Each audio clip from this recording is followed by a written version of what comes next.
അപ്പോൾ ഞങ്ങളെ സംബന്ധിച്ചിടത്തോളം ഇതിൻ്റെ നമ്മുടെ കീടനാശിനികൾ ഉപയോഗിക്കുന്നതിൻ്റെ അതിൻ്റെ ടോക്സിക്, അതായത് മനുഷ്യനിലുണ്ടാകുന്ന ടോക്സിക് എഫക്റ്റ് കൊണ്ടുണ്ടാകുന്ന ഡെത്ത് അല്ലെങ്കിൽ അതുപോലെയുള്ള സാഹചര്യങ്ങൾ, അവിടെയാണ് ഞങ്ങളുടെ റോള് വരുന്നത്.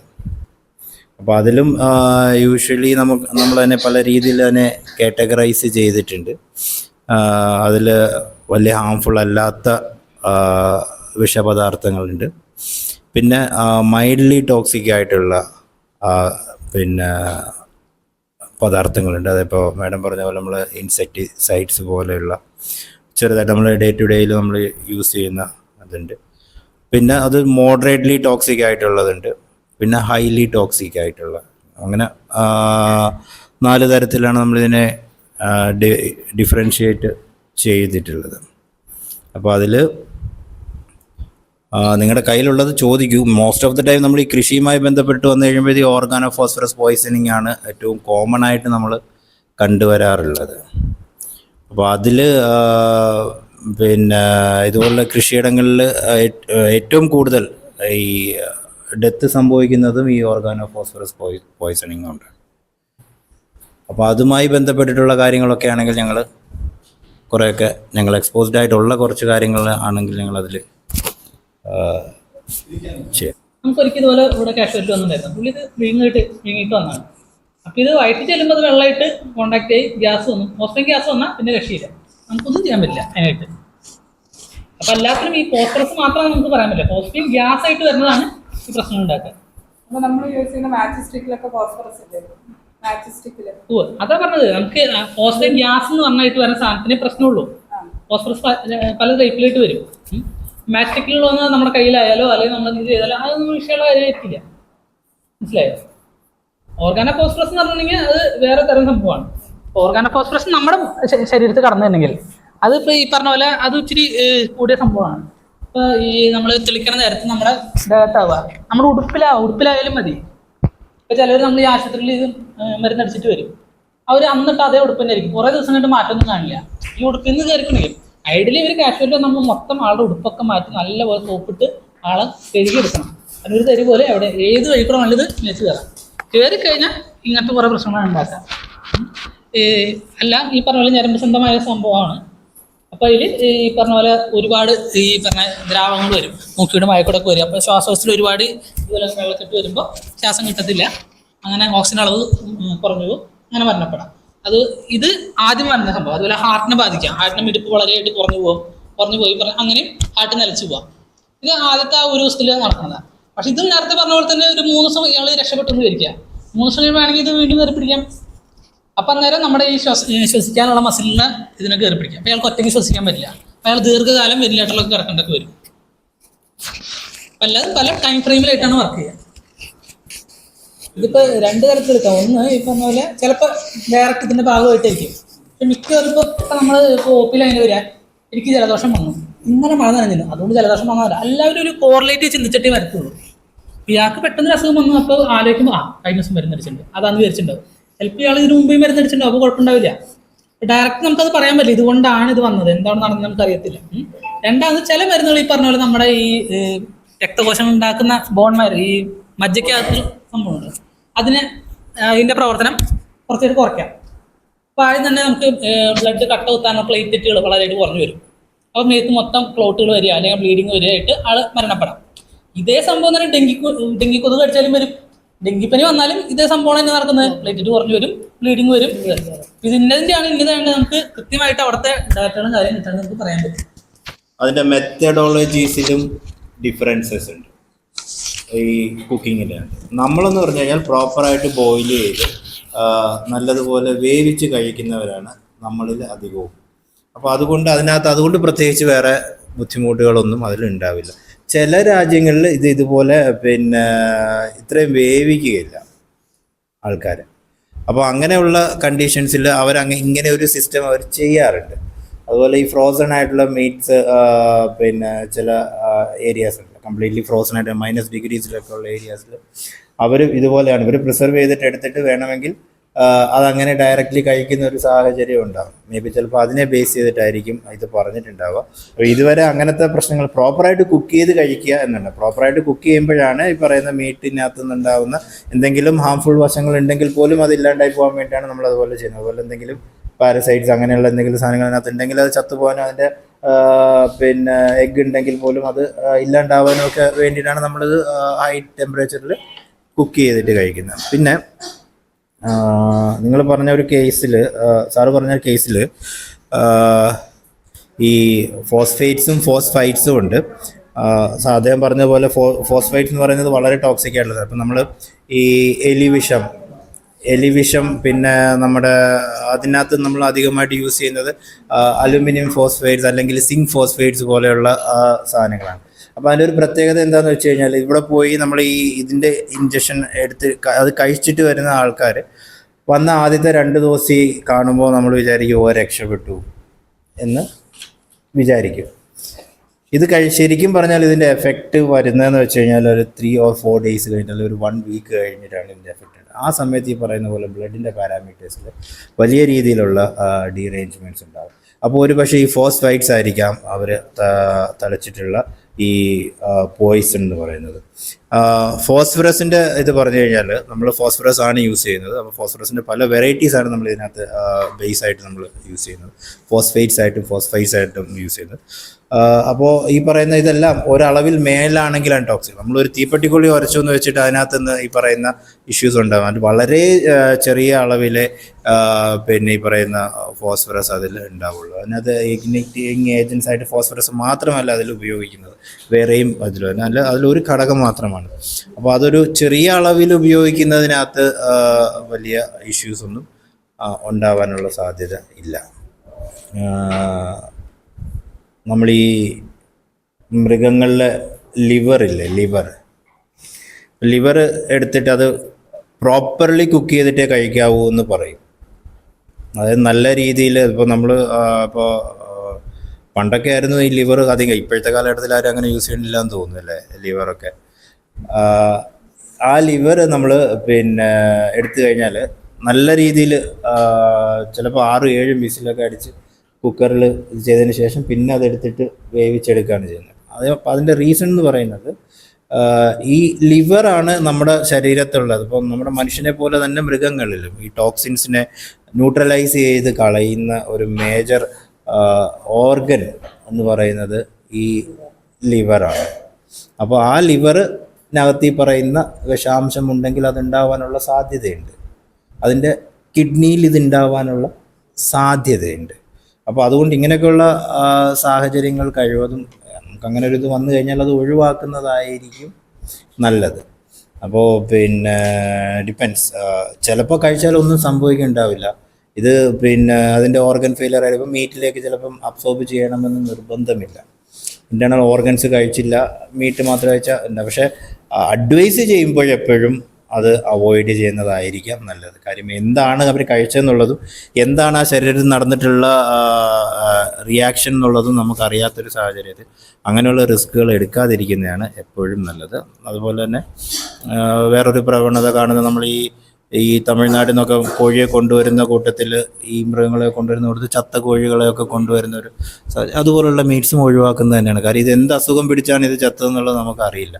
ചിലപ്പോൾ ഇതിനകത്ത് ഞെങ്ങി ഇരുന്ന് ശ്വാസം മുട്ടി മരിച്ചതായിരിക്കാം. പക്ഷെ ഓൾവേസ് ബെറ്റർ ഇതുപോലെയുള്ള റിസ്ക്കുകൾ നമ്മൾ അവോയ്ഡ് ചെയ്യുന്നത് തന്നെയാണ് നല്ലത്. ഇത് ഒരു നാഷണൽ ലെവൽ ഒരു കമ്മിറ്റി ഉണ്ട്. അതിനകത്ത് 4 ചേംബർ വരുന്ന കമ്മിറ്റി. 4 സ്ഥലത്തും അതിൻ്റെ ബയോകെമിസ്ട്രി നോക്കുന്നുണ്ടാവും. അങ്ങനെ 4 ഡിഫറൻസ് ആണ്. അതിൽ ഓരോ സ്ഥലത്തും ക്ലിയർ ചെയ്ത് അതിൻ്റെ HOD അത് പാസ്സാക്കി അത് ഒന്ന് ഒരു ക്യാബിനറ്റ് മിനിസ്റ്റർ പദവിയിലുള്ള ഒരാൾ ഹെഡ് ചെയ്തിരിക്കുക ഈ ചെയർ. ആ പുള്ളിയും പാസ് ചെയ്താൽ മാത്രമേ അവർക്ക് ഇതിൽ മാർക്കറ്റിൽ ഇറക്കാൻ പറ്റുള്ളൂ. അപ്പം അതിനകത്ത് ഒത്തിരി റിസർച്ചും കാര്യങ്ങളും വരും. അതിനകത്ത് കുറേ അനിമൽ സ്റ്റഡികൾ വരും. മിക്കതും മറ്റേ എലിൻ്റെ മേത്തുള്ള പരീക്ഷണമായിരിക്കും. അപ്പം അതിലൊക്കെ ക്ലിയർ ചെയ്ത് വന്ന സാധനം മാത്രമേ ഇന്ത്യൻ മാർക്കറ്റിൽ നമുക്ക് ഇറക്കാൻ പറ്റുള്ളൂ. ചുമ്മാ അങ്ങനെ പിടിച്ചാൽ ഇറക്കാൻ പറ്റില്ല. പിന്നെ കുറേ പേര് മാർക്കറ്റിംഗ് സ്ട്രാറ്റജിയായിട്ട് ഇങ്ങനെ നമ്മൾ ലോക്കലി പറയുന്ന പോലെ ഇങ്ങനെ പറയും, അത് ഉപയോഗിക്കാൻ പാടില്ല, ഇത് ഉപയോഗിക്കാൻ ഇത്. പക്ഷെ ഇതിനുള്ള ഒരു അടിസ്ഥാനം എന്ന് പറഞ്ഞു കഴിഞ്ഞാൽ എന്തായാലും ഒരു മാർക്കറ്റിൽ നമുക്ക് പ്രിന്റ് ചെയ്ത് ഇറക്കാൻ പറ്റുന്ന സാധനമാണെങ്കിൽ അത്രയും കാര്യങ്ങൾ കടന്നിട്ട് വരുന്നതായിരിക്കും. അല്ലാണ്ട് ചുമ്മാ അങ്ങനെ എന്തെങ്കിലും ഇവിടെ ഇറക്കാൻ പറ്റത്തില്ല. അതുപോലെ ഈ മാഡം പറഞ്ഞതില്ലേ ഈ സൈപ്പർമെത്തിൻ സൈപ്പർമെത്തിൻ ഞാൻ അത് കഴിച്ചു വന്ന മിക്കവരിലും വലിയൊരു കുഴപ്പമായിട്ട് കണ്ടിട്ടില്ല ഈ ബാക്കി ഒപ്പികളൊക്കെ വെച്ച് നോക്കുമ്പോൾ. അപ്പൊ അതിന്റെ കണ്ടന്റ് വളരെ കുറവായിരിക്കാം, അല്ലെങ്കിൽ അതിന് ഇത് പറഞ്ഞ പോലെ എന്തെങ്കിലും മോളിക്കുലർ ചേഞ്ച് വരുത്തിയിട്ടുണ്ടാവാം. അപ്പൊ നിരോധിച്ചു അല്ലെങ്കിൽ ഇത് പറഞ്ഞെന്ന് പറയുമ്പോൾ കറക്റ്റ് ഏതാണ് സാധനം പറയാം. ഈ കെമിക്കൽ സാധനങ്ങളാകുമ്പോൾ ഒരു സാധനം ഒരു മോളിക്കുൾ അങ്ങോട്ട് ഇങ്ങോട്ട് മാറി ഇതൊക്കെ മാറി പേരിനകത്ത് എസും ഐ ഒക്കെ മാറിയിട്ടുണ്ടാവുള്ളൂ, പക്ഷെ വലിയ മാറ്റങ്ങളായിരിക്കും എനിക്ക് ഉണ്ടാവുക. അത് മരിക്കാനുള്ള ഒരു അളവാണ് ലീഗൽ. പിന്നെ മാക്സിമം പെർമിസിബിൾ ലെവൽ എന്ന് പറഞ്ഞിട്ട് വെജിറ്റബിൾസിലൊക്കെ പറയുന്നുണ്ട്. അതിനൊരു ഗൈഡ് ലൈൻ ഉണ്ട് ഓരോന്നിനും. ചിലപ്പോൾ ഒരു ഇൻസെക്ടിസൈഡിന് തന്നെ പല വെജിറ്റബിൾസിൽ പല ലെവലാണ്. അപ്പം അതിന്റെ സർവൈലൻസ് ഇവർ നടത്തുന്നുണ്ട് തോന്നുന്നു, അഗ്രികൾച്ചർ ഡിപ്പാർട്ട്മെന്റ് നടത്തുന്നുണ്ട്. ഇടയ്ക്കിടയ്ക്ക് നമ്മൾ പച്ചക്കറികൾ ടെസ്റ്റ് ചെയ്ത് MPL കൂടുതൽ അങ്ങനെയൊക്കെ ന്യൂസൊക്കെ കാണാറുണ്ടല്ലോ. അങ്ങനെ ഒരു ആക്ച്വലി MPL എന്ന് പറയുന്നത് എലികളിൽ ഒക്കെ ഉള്ള പരീക്ഷണങ്ങളിലുള്ളതാന്ന് പറയുന്നു. LD എന്ന് പറയുന്ന ഡോസ് ഭയങ്കര ഹൈ ആണ്, നമുക്ക് ഡെത്ത് ഉണ്ടാവാൻ സാധ്യതയില്ല. അപ്പം നമ്മൾ MPL മാക്സിമം പെർമിസിബിൾ ലെവൽ കൂടുമ്പോഴേക്കും നമുക്ക് ഭയങ്കരമായ പ്രോബ്ലം വരുന്ന അത്ര പേടിക്കേണ്ട കാര്യമില്ല. പക്ഷെ MPL പഠനങ്ങളിലൂടെ തെളിയിച്ചിട്ടുള്ളത് അതിൽ തന്നെ നിൽക്കണം എന്ന് തന്നെയാണ് റെക്കമെൻഡ് ചെയ്യുന്നത്. പക്ഷെ അത് കഴിച്ച ഉടനെ എനിക്ക് എന്തെങ്കിലും വരുമോ എന്ന് അത്ര പേടിക്കേണ്ട കാര്യമില്ല എന്നാണ്. അലർജി എന്ന് പറഞ്ഞ സാധനം നമുക്ക് നമ്മുടെ മറ്റേ ചുറ്റുപാടുമായിട്ടുള്ള സാധനങ്ങൾ ആയിട്ടുള്ളൊരു ബന്ധത്തിന് ഇത് പറയുന്നതാണ്. അപ്പോൾ നമുക്ക് ഒരു ചെറുപ്പകാലഘട്ടത്തിൽ നമുക്ക് ഇതൊക്കെ ആയിട്ട് ഒരു പരിചയപ്പെട്ടു വന്നിട്ടുണ്ടെങ്കിൽ നമ്മുടെ ബോഡി അറിയാം ഇതൊക്കെ നമ്മുടെ ചുറ്റുപാടുള്ള സാധനങ്ങൾ പൊടി ഉണ്ടാവും ഇതുണ്ടാവും എന്നൊക്കെ അറിയാം.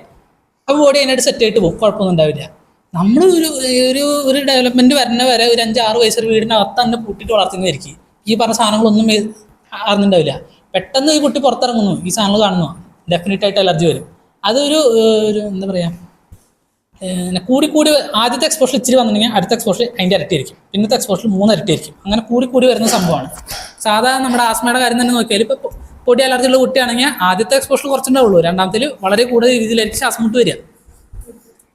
അതും ഇൻസെക്ടിസൈഡായിട്ട് ബന്ധമുണ്ടോ എന്ന് ചോദിച്ചിട്ടുണ്ടെങ്കിൽ ഇതിൻ്റെ മെക്കാനിസം ശരിക്കും ഇങ്ങനെയാണ്. നമ്മുടെ ശരീരം എങ്ങനെ ഇതിനോട് പ്രതികരിക്കുന്നുള്ളത് വെച്ചിട്ടാണ് വരുന്നത്.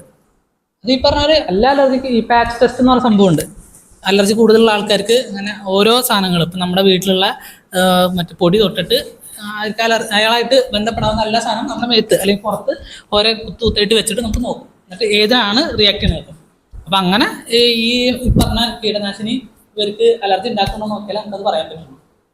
അതല്ലെങ്കിൽ ഇഷ്ടംപോലെ സാധനങ്ങളുണ്ട്. ഇപ്പം നിറച്ച് പൊടി വരുന്നുണ്ട്, മറ്റേ വൈക്കോൽ എന്നുള്ള സാധനം വരുന്നുണ്ട്, വീട്ടിൽ പട്ടിന പൂച്ചിന അതിന് വരെ സാധനം വരുന്നുണ്ട്, ഒത്തിരി സാധനം വരുന്നുണ്ട്, ഇഷ്ടം പോലെ അറിഞ്ഞത്. ഈ ചില കാലാവസ്ഥകളിൽ മറ്റേ പൂമ്പൊടികൾ വരും. പൂമ്പൊടി വളരെയധികം അലർജി ഉണ്ടാക്കുന്ന സംഭവമാണ്.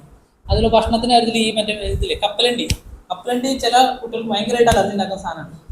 എന്ന് പറഞ്ഞാൽ ചിലപ്പോൾ മരണാവസ്ഥയിൽ വരെ പോകുന്ന അത്ര രീതിയിൽ ഉണ്ടാക്കാൻ പറ്റി ഈ മറ്റേ ഈ കപ്പലണ്ടി എന്ന് പറഞ്ഞ സാധനം.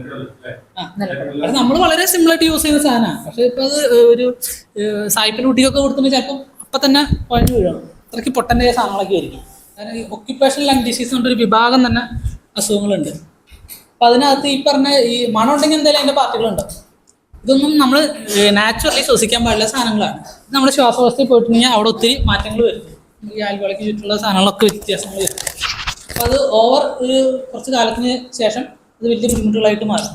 സാറിന് അത് പുകയെടുപ്പിൻ്റെ കഥ പറഞ്ഞു. ഇപ്പം എനിക്ക് OP-യിൽ ഇപ്പോൾ കഴിഞ്ഞ ആഴ്ച തന്നെ 2 ആൾ വന്നിട്ടുണ്ടായിരുന്നു.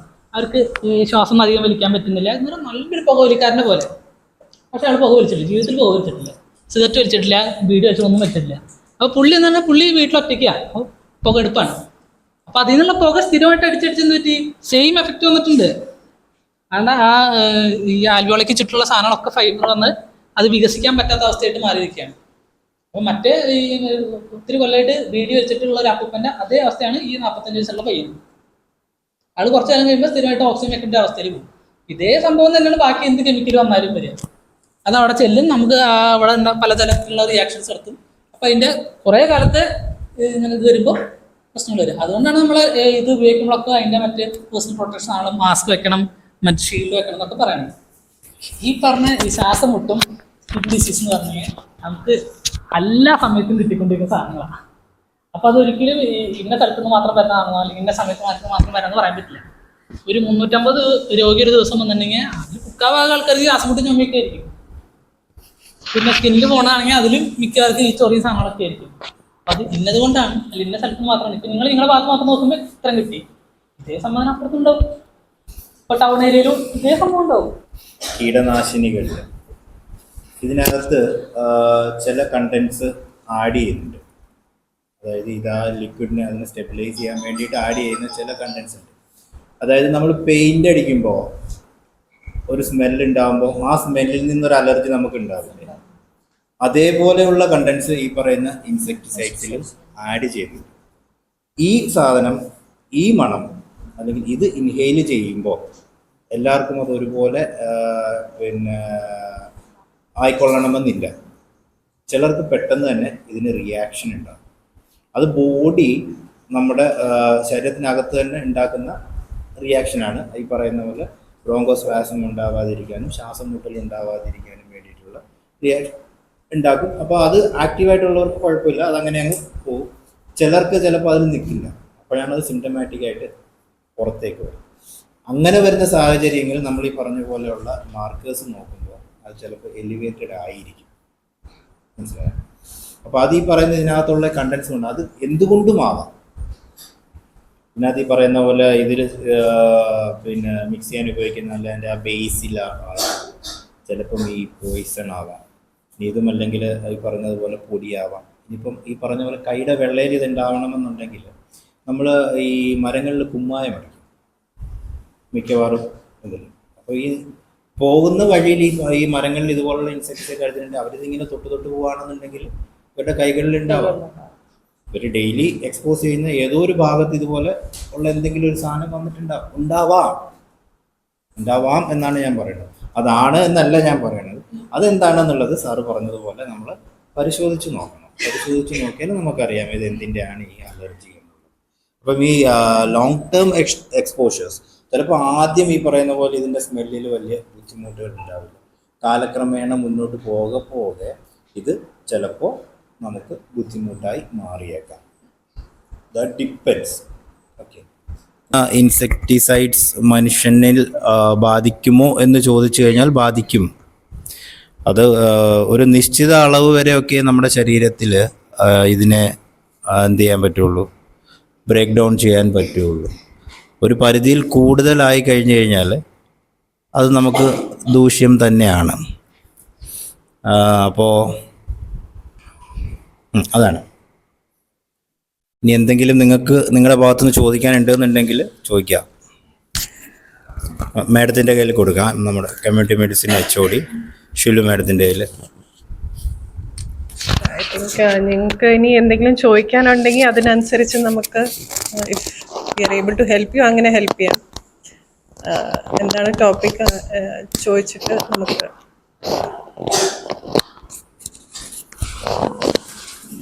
കീടനാശിനി വിഷബാധയുടെ സാധാരണ ലക്ഷണങ്ങൾ എന്തൊക്കെയാണ് സാർ?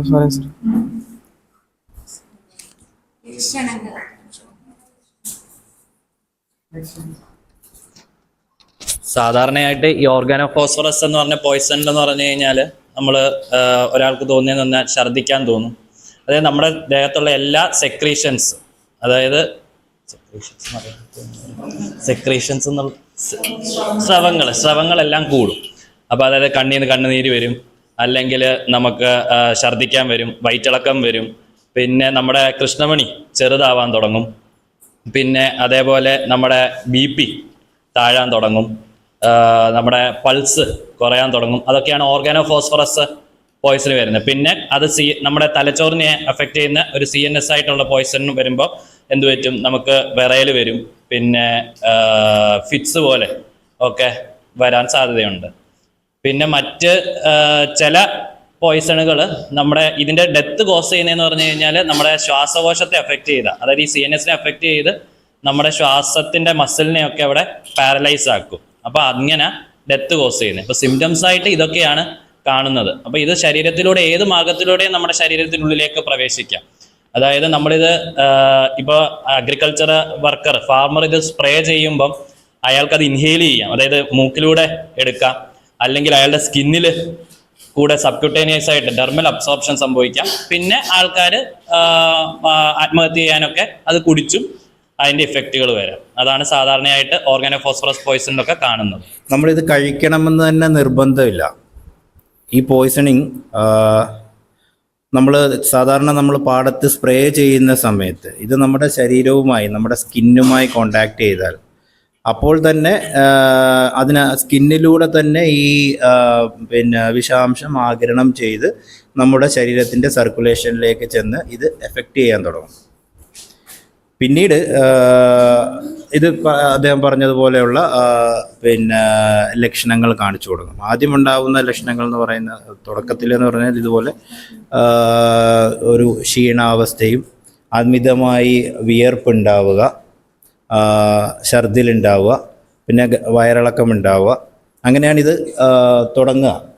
ഞാനീ പറയുന്നത് ഓർഗാനോഫോസ്ഫേറ്റ് പോയ്സണിങ് നമ്മൾ യൂഷ്വലി നമ്മുടെ പാടങ്ങളിൽ ഉപയോഗിക്കുന്ന പെസ്റ്റിസൈഡ്സ് അല്ലെങ്കിൽ ഇൻസെക്ടിസൈഡ്സിൽ ഉൾപ്പെടുന്ന സാധനങ്ങളെക്കുറിച്ചാണ് പറയുന്നത്. അപ്പോൾ അതങ്ങനെ ഗ്രാജുവലി ഡിറ്റീരിയേറ്റ് ചെയ്ത് പോവുകയാണ് ചെയ്യുന്നത്. അപ്പോൾ അതിൽ ഈ പറഞ്ഞ പോലെ പല മാർഗങ്ങളിലൂടെ ഇപ്പോൾ ത്വക്കിലൂടെ ആഗിരണം ചെയ്യാം, ഇൻഹലേഷൻ, അതായത് ശ്വാസത്തിലൂടെ ലങ്സിലെത്തിയിട്ട് ഇത് സർക്കുലേഷനിലേക്ക് കയറാം, പിന്നെ ഡയറക്റ്റായിട്ടുള്ള ഇഞ്ചക്ഷൻ. അതാണ് നമ്മൾ യൂഷ്വലി ഈ പറയുന്ന പോലെ സൂയിസൈഡിലൊക്കെ ആയിട്ട് യൂസ് ചെയ്യണം. അത് അധികവും ഈ ആത്മഹത്യക്കാണ് ഉപയോഗിക്കുക. ഹോമിസൈഡിൽ ഇതിലേക്ക് യൂസ് ചെയ്യാൻ വളരെ ബുദ്ധിമുട്ടാണ്. പക്ഷേ റീസെൻ്റ്ലി ഒരു കേസ് വന്നിട്ടുണ്ട്, അത് ഹോമിസൈഡിൽ യൂസ് ചെയ്തിട്ട് നമ്മുടെ ഇപ്പോൾ കൺവിക്റ്റ് ആയ കേസ്, കഷായം കേസ്. അപ്പോൾ അങ്ങനെയും വരാം അതിനകത്ത്. അപ്പോൾ റീസെൻ്റ്ലി നോക്കുകയാണെന്നുണ്ടെങ്കിൽ ഈ കേരളത്തിൻ്റെ ഇതുപോലെ അഗ്രികൾച്ചറൽ ഏരിയാസിൽ കൂടുതൽ പോയ്സണിങ് സംഭവിക്കുന്നത് ഇതുപോലെയുള്ള ഇൻസെക്ടിസൈഡ്സ് തന്നെയാണ് യൂസ് ചെയ്യുന്നത്. സൂയിസൈഡിനും അവരത് യൂസ് ചെയ്യാറുണ്ട്. പിന്നെ ഓരോ പോയ്സണിങ്ങിനും ഓരോ തരത്തിലാണ് ഉണ്ടാകുന്നത്. ഇപ്പോൾ നമ്മൾ ഓർഗാനോഫോസ്ഫറസ് പറഞ്ഞു കഴിഞ്ഞാൽ ഇതിങ്ങനെയാണെന്നുണ്ടെങ്കിൽ ചില ടോക്സിൻസ് എന്ന് പറയുന്നത് ചിലപ്പോൾ ഡയറക്റ്റ് നെർവ്സിനെ ഇത് ചെയ്യുന്ന ന്യൂറോ ടോക്സിൻസ് ആയിട്ടുള്ള സാധനങ്ങളുണ്ട്. അത് വേറെ രീതിയിലായി നമ്മൾ പിന്നെ പബ്ലിക് ഹെൽത്തിൽ ഓർഗനോഫോസ്ഫറസ് മാലത്തിയോൺ എന്നൊക്കെ പറയുന്ന കോമ്പൗണ്ട് യൂസ് ചെയ്യണത് വളരെ ലോ അളവിൽ. സ്പ്രേയിങ് ഒക്കെ കണ്ടിട്ടില്ലേ, ഫോഗിങ് കണ്ടിട്ടുണ്ടോ? അങ്ങനെ പുകയ്ക്കാന്നൊക്കെ, കൊതുകൊക്കെ വരുമ്പോൾ ഡെങ്കിപ്പനി അങ്ങനത്തെ ഒക്കെ. അപ്പോൾ അങ്ങനത്തെ മോസ്കിറ്റോസിനെ കില്ല് ചെയ്യാൻ വളരെ ചെറിയ അളവിൽ യൂസ് ചെയ്യും. അപ്പം അതുകൊണ്ട് ഹ്യൂമണിന് ഒരു വലിയ പ്രോബ്ലം ഉണ്ടാവുന്ന അളവല്ല, പക്ഷെ അതുകൊണ്ട് കുറച്ച് പ്രോബ്ലം ഉണ്ട്. നമ്മുടെ ബട്ടർഫ്ലൈസ് ഒക്കെ പോലത്തെ ചെറിയ ഇൻസെക്ട്സ് ഒക്കെ ഇല്ലേ, അതടക്കം മരിച്ചു പോകുന്നുള്ളതാണ്. അപ്പോൾ ഇങ്ങനത്തെ കോമ്പൗണ്ട്സിന് അങ്ങനെ ഒരു പ്രോബ്ലം ഉണ്ട്. അത് കുറച്ച് ബ്ലൈൻഡ് ആയിട്ട് ആക്ട് ചെയ്യണത്. ഒരു സ്പെസിഫിക് ആയിട്ട് കൊതുകിനെ മാത്രം കൊല്ലുക അങ്ങനെയില്ല, മറ്റ് ജീവികൾക്കും കൂടി കില്ലിങ് ഉണ്ടാകും. അപ്പോൾ പബ്ലിക് ഹെൽത്തിൽ യൂസ് ചെയ്യുമ്പോൾ വളരെ ചെറിയ അളവിലാണ് ഇത് യൂസ് ചെയ്യണത്. കീടനാശിനികൾ ക്യാൻസർ അല്ലെങ്കിൽ ന്യൂറോളജിക്കൽ ഡിസോർഡേഴ്സ് പോലെയുള്ള രോഗങ്ങൾക്ക് കാരണമാകുമോ? കണ്ടിന്യൂസ് എക്സ്പോഷർ അല്ലെങ്കിൽ കണ്ടിന്യൂസ് യൂസ് ഉണ്ടാവുകയാണെങ്കിൽ അത് ഈ പറഞ്ഞതുപോലെയുള്ള ക്യാൻസർ പോലെയുള്ള അസുഖങ്ങളിലേക്കൊക്കെ എത്തപ്പെടാം. അതിൻ്റെ ഒരു വലിയ ഉദാഹരണമാണ്, ക്യാൻസർ അല്ലെങ്കിലും അതിൻ്റെ എഫക്റ്റുകളുടെ ഒരു വലിയ ഉദാഹരണമാണ് എൻഡോസൾഫാൻ എന്ന് പറയുന്നത്. അതിൻ്റെ നമ്മളെല്ലാവരും കണ്ടിട്ടുള്ളതല്ലേ, എൻഡോസൾഫാൻ ബാധിതരായിട്ടുള്ളവരും അവരനുഭവിക്കുന്ന ബുദ്ധിമുട്ടുകളും ഒക്കെ. ഡെവലപ്മെൻ്റൽ ഇഷ്യൂസ് എന്തായാലും ഉണ്ടാവാം. സ്റ്റഡീസ് അറൗണ്ട് ദ വേൾഡ് കാണിച്ചിട്ടുണ്ട്. പക്ഷേ ഇവിടെ നമ്മൾ ഇന്ത്യൻ സ്റ്റഡീസിൽ അത്രയും ഒരു എൻവയൺമെൻറ്റൽ എക്സ്പോഷർ അത്രയും എനിക്ക് അത്രയും അറിയില്ല. പക്ഷെ ഗ്ലോബലി കാണിച്ചിട്ടുണ്ട് ക്യാൻസേഴ്സും ന്യൂറോളജിക്കൽ പ്രോബ്ലംസ്. ഞങ്ങൾക്കൊരു റിപ്പോർട്ട് കിട്ടിയതിൽ RCCയുടെ റിപ്പോർട്ടഡ് ക്യാൻസർ പേഷ്യൻസിൽ മെജോറിറ്റി ഫ്രം അവർ ഏരിയ അങ്ങനെയാണ് കിട്ടിയത്. മുതലമട ആൻഡ് കൊല്ലങ്കോട്, എലവഞ്ചേരി വെജിറ്റബിൾ ബെൽറ്റാണ്, മുതലമട മാംഗോ ബെൽറ്റാണ്. അപ്പം അവിടെ നിന്നാണ് ഏറ്റവും കൂടുതൽ റിപ്പോർട്ട് ചെയ്യപ്പെട്ടിട്ടുള്ളത് എന്ന് RCCയുടെ കണക്കുകൾ പറയുന്നു എന്ന് പറഞ്ഞു. അപ്പം ഞങ്ങൾ അവിടുത്തെ പബ്ലിക് ഹെൽത്ത് സെൻറ്റേഴ്സായിട്ട് ഞങ്ങൾ ബന്ധപ്പെട്ടു. അപ്പോൾ അവിടെ നിന്നും ഞങ്ങൾക്ക് കിട്ടിയത് മറിച്ചല്ല, റിപ്പോർട്ട് ചെയ്യാത്ത കേസസ് വേറെയും ഉണ്ട് അവിടെ, പുറത്ത് പറയാത്ത. കാരണം ഇത്തിരി ഇൻട്രോവേർട്ട് ഏരിയ ആണ്. അപ്പോൾ അവർക്ക് ലിറ്ററലി അവർ ബാക്ക്വേർഡ് ആയതുകൊണ്ട് ഈ രോഗം പുറത്ത് പറയാൻ മടിയുള്ള ഒരു ജനവിഭാഗം ഉണ്ട് അവിടെ. അപ്പോൾ അവരത് പറയാത്തത് കൊണ്ട് 4th സ്റ്റേജിലൊക്കെയാണ് അവർ വരുന്നത്. അങ്ങനെ ഏതെങ്കിലും കേസസ് ഇവിടെ വന്നിട്ടുണ്ടോ ആസ് എ മെഡിക്കൽ കോളേജ്? നമുക്ക് ക്യാൻസർ എന്ന് പറയുന്ന രോഗം പല സ്ഥലത്ത് വരാമല്ലോ. അതെ. അതിന് ഒരുപാട് കാരണങ്ങളുണ്ട്.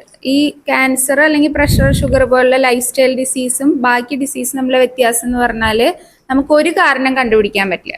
TB എന്ന് പറഞ്ഞ ഒരു ബാക്ടീരിയ ഉണ്ട് നമുക്കറിയാം അല്ലെ, അല്ലെങ്കിൽ കോവിഡിന് ഒരു വൈറസ് ഉണ്ട്. അതിന് വേറെ ഫാക്ടർ ഉണ്ടാവും കോൺട്രിബ്യൂട്ട് ചെയ്യുന്ന. TB പോവേർട്ടി കാരണം അത് എക്സാജറേറ്റ് ചെയ്യാം. പക്ഷെ ക്യാൻസർ എന്ന് പറഞ്ഞാൽ നമുക്ക് ഒരു റീസൺ അല്ല, അതാണ് അതിന്റെ പ്രത്യേകത. അപ്പൊ ക്യാൻസർ എന്ന് പറഞ്ഞാൽ നമുക്ക് അറിയാവുന്ന കുറച്ച് കാര്യങ്ങളുണ്ട്. പാരമ്പര്യം, അല്ലെങ്കിൽ റേഡിയേഷൻ എക്സ്പോഷർ, ഉറപ്പായിട്ടുള്ളത് റേഡിയേഷൻ, അല്ലെങ്കിൽ നമുക്കറിയാലോ ഹിരോഷിമ അങ്ങനത്തെ സ്ഥലത്തൊക്കെയാണ് ബോംബ് വർഷിച്ച് ക്യാൻസർ കൂടി എന്നൊക്കെ പറയുന്നത്. അതൊക്കെ വളരെ കൃത്യമായിട്ട് അറിയുന്നത്. അല്ലെങ്കിൽ ഒരുപാട് എക്സ്റേ അങ്ങനത്തുള്ളതിൽ വർക്ക് ചെയ്യുന്ന ആൾക്കാർക്ക് ക്യാൻസർ വരുന്നു. പിന്നെയുള്ളത് നമ്മുടെ ഈ ജങ്ക് ഫുഡ് പോലത്തെ സംഭവങ്ങൾ, പൊണ്ണത്തടി, സ്മോക്കിംഗ്. ഒരുപാട് നല്ല ഉറപ്പുള്ള കാര്യമാണ് സ്മോക്ക് ചെയ്യണവർക്ക് ക്യാൻസർ വരും എന്നുള്ളത്. അതുപോലെ ആൽക്കഹോള്, അങ്ങനെയുള്ള ജീവിതശൈലി കാര്യങ്ങളുണ്ട്. അതുപോലെ തന്നെ ഒരു കാര്യമാണ് ഇൻസെക്ടിസൈഡിന്റെ. അതപ്പോൾ നമ്മൾ പറയുന്നത് ഇപ്പോൾ അഗ്രികൾച്ചർ സെന്റർ പറയുന്ന പോലെ സയന്റിഫിക്കലി യൂസ് ചെയ്ത് കഴിഞ്ഞാൽ ആ അളവിൽ ക്യാൻസർ ഉണ്ടാവാനുള്ള സാധ്യത കുറവാണെന്നാണ് പറയുന്നത്. പക്ഷെ പല സ്ഥലങ്ങളിലും ചില പഠനങ്ങളിലൊക്കെ ഇതുപോലെ ക്യാൻസേഴ്സ് കൂടുതലുണ്ട് എന്ന് പറയുന്നു. അപ്പൊ നമുക്ക് അതിനെ ഫുൾ ഇൻസെക്ടിസൈഡ് ആണോ എന്ന് നമുക്ക് പറയാൻ പറ്റില്ല. അതർ ഫാക്ടേഴ്സ് ഉണ്ട്. പിന്നെ മാത്രമല്ല ഒരു ഇൻസെക്ടിസൈഡ് ഇപ്പൊ സ്മോക്കിംഗ് ആണെങ്കിൽ നമുക്കറിയാം ലങ്ങിൽ വരുന്നു, തൊണ്ടയിൽ വരുന്നു, വായയിൽ വരുന്നു എന്നുള്ള കാര്യങ്ങൾ അറിയാം. അതുപോലെ ഇന്ന മാലത്തിയോൺ അതുകൊണ്ട് അല്ലെങ്കിൽ എൻഡോസൾഫാൻ കൊണ്ട് ഇന്ന ക്യാൻസർ വരുന്നു നമുക്ക് ഒരു പഠനത്തിലും പ്രൂവ് ചെയ്യാൻ പറ്റില്ല. പല പല സംഭവങ്ങളാണ് വരുന്നത്. കൂടണു എന്ന് പറയുമ്പോൾ ബ്രസ്റ്റ് കൂടുന്നുണ്ട്, ലങ്സ് കൂടുന്നുണ്ട്, സ്കിൻ കൂടുന്നുണ്ട്. അപ്പോൾ നമ്മൾ ബയോളജിക്കലി ആലോചിക്കുമ്പോൾ സാധാരണ ഇപ്പൊ സ്മോക്കിംഗ് ആണെങ്കിൽ ഇന്നത് കൂടുന്നു, അങ്ങനെ ഒരു ബന്ധമാണ് നമ്മുടെ പഠനത്തിൽ. അല്ലെങ്കിൽ ആൽക്കഹോൾ ആണെങ്കിൽ ബ്ലാഡർ ക്യാൻസർ വരും, പാൻക്രിയാസ് വരും. അപ്പൊ അതുകൊണ്ട് തന്നെ ശാസ്ത്രീയ പഠനങ്ങളിൽ നമുക്ക് 100% ഉറപ്പിക്കാൻ ഇതുവരെ പറ്റിയിട്ടില്ല ഇന്ന ഇൻസെക്ടിസൈഡ് ആണ് കാരണം. പക്ഷെ പല സ്ഥലങ്ങളിലും കൂടുതലുണ്ട് എന്ന് പറയുന്നതുകൊണ്ട് നമുക്ക് അതുകൊണ്ട് അതിനെ നിരാകരിക്കാനും പറ്റില്ല. അപ്പൊ മേ ബി ഇനി ഭാവിയുള്ള പഠനങ്ങളിൽ ചിലപ്പോൾ കാണുമായിരിക്കാം. പക്ഷെ ശാസ്ത്രീയമായി യൂസ് ചെയ്താല് അങ്ങനെ പ്രോബ്ലം ഇല്ല എന്നുള്ള രീതിയിലും പറയുന്നുണ്ട്. പക്ഷെ പലപ്പോഴും യൂസ് ഭയങ്കര അശാസ്ത്രീയമായി നടക്കുന്നുണ്ട് എന്നുള്ളത് നമുക്കറിയാം. കൂടുതലായി യൂസ് ചെയ്യുന്നുണ്ട്. പെസ്റ്റ് ഇല്ലാണ്ട് തന്നെ ഒരു പ്രൊഫൈലാക്ടിക്കലൊക്കെ ഒരുപാട് യൂസ് ചെയ്യുന്നുണ്ട്. അങ്ങനെയൊക്കെയുള്ള അത് അഗ്രികൾച്ചറുകാർ പറഞ്ഞിട്ടുണ്ടാവും അല്ലെ. അപ്പൊ അങ്ങനെയുള്ള പഠനം ഉണ്ടെങ്കിലും 100% ഉറപ്പിച്ച് പറയാവുന്ന ശാസ്ത്രീയ പഠനങ്ങൾ ഇന്നത് ഉണ്ടാക്കുന്നു എന്നുള്ളത് നമ്മൾ കണ്ടിട്ടില്ല. അധികം പഠനങ്ങൾ എന്തായാലും ഇല്ല. പക്ഷെ അതിന്റെ അർത്ഥം നമ്മൾ ഇല്ല എന്നും പറയുന്നില്ല. പക്ഷെ ഫർദർ ചാപ്റ്റർ സ്റ്റാർട്ട് ചെയ്യുന്നത് ഇങ്ങനെ ഒരു ബ്രോഷർ വെച്ചിട്ടാണ്. ക്യാൻസർ രോഗികളുടെ എണ്ണം വർദ്ധിക്കുന്നു, അതിനൊരു കാരണം ഇന്നതാണ്. അപ്പം ഞങ്ങളുടെ സംശയം ഇത് ഏതെല്ലാം ഭാഗങ്ങളെ ബാധിക്കും, അങ്ങനെ ഏതെങ്കിലും റിപ്പോർട്ട് ചെയ്യപ്പെടുന്നുണ്ടോ ഇന്നത് due to the use of insecticide എന്ന് നമുക്ക് പറയാൻ പറ്റുമോ എന്നുള്ളതായിരുന്നു ഞങ്ങളുടെ സംശയം. ഓക്കെ. അതില് കുറച്ച് പഠനങ്ങളിൽ ഇപ്പൊ നമ്മുടെ ഹോർമോണുകളെ എഫക്ട് ചെയ്യുന്നു പറയുന്നുണ്ട്. അതുകൊണ്ട് ഇൻഫെർട്ടിലിറ്റി അല്ലെങ്കിൽ അങ്ങനത്തെ കാര്യങ്ങൾ ഉണ്ടാവും പറയുന്നുണ്ട്. നെർവിനെ എഫക്ട് ചെയ്യുന്നു പറയുന്നുണ്ട് കുറെ പഠനങ്ങളിൽ. പക്ഷെ ക്യാൻസേഴ്സ് ജനറലി കൂടുന്നു പറഞ്ഞാലും ഇന്ന ക്യാൻസർ കൂടുന്നു സ്പെസിഫിക്കലി പറയാൻ പറ്റില്ല. അതായത് ബാക്കിയുള്ള ഫാക്ടറികളും അതിന്റെ കൂടെ തന്നെ മറ്റേ ഉള്ളിന്റെ കൂടെ ഒരു തള്ളെന്ന് പറയുന്ന പോലെ ഇതൊരു കോൺട്രിബ്യൂട്ടീവ് ഫാക്ടർ ആയിട്ടാണ്. ജസ്റ്റ് ഒരു സ്റ്റിമുലന്റ് ആയിട്ടായിരിക്കാം ഒരു പക്ഷേ ഇത് വർക്ക് ചെയ്യുന്നുണ്ടാവുക. അധികവും പോയി ചോദിച്ചതിന്റെ ഒരു ഇതില് നമുക്ക് തന്നെ സ്പെസിഫിക്കലി ഇന്ന ഓർഗനെ അത് ബാധിക്കും എന്ന് നമുക്ക് പറയാൻ പറ്റില്ല. പക്ഷെ എന്നിരുന്നാലും ഈ പറയുന്ന പോലെ ഈ പോയിസൺസ് ഏറ്റവും കൂടുതൽ അഫക്ട് ചെയ്യുക എന്ന് പറയുന്നത് നമ്മുടെ എക്സ്ക്രീഷനുമായിട്ട് ബന്ധപ്പെട്ടിട്ടുള്ള ഓർഗൻസിനെയാണ് കൂടുതൽ കാര്യം. പോയിസൺസ് വന്നു കഴിഞ്ഞ് കഴിഞ്ഞാൽ ഇത് പിന്നെ ബ്രേക്ക് ഡൗൺ ചെയ്യാനും ഈ ബ്രേക്ക് ഡൗൺ ചെയ്തിട്ട് പിന്നെ ഇത് പുറത്തേക്ക് കളയാനും വേണ്ടി, അതായത് ഫോർ എക്സാമ്പിൾ നമ്മുടെ കരള് പിന്നെ കിഡ്നി, അപ്പൊ ഈ പറയുന്ന അവയവങ്ങളെ ഏറ്റവും കൂടുതൽ ബാധിക്കാനുള്ള സാധ്യത ഉണ്ടാകും. ഇവിടെയാണ് ഏറ്റവും കൂടുതൽ ഈ പോയിസൺസ് ബ്രേക്ക് ഡൗൺ ചെയ്യുന്നത് പുറത്തേക്ക് കളയും. ഏതൊക്കെ ന്യൂറൽ ഡിസോർഡേഴ്സ് ആണ് ഈ ഇങ്ങനെയുള്ള കെമിക്കൽസ് കൊണ്ട് റിപ്പോർട്ട് ചെയ്യപ്പെടുന്നത്?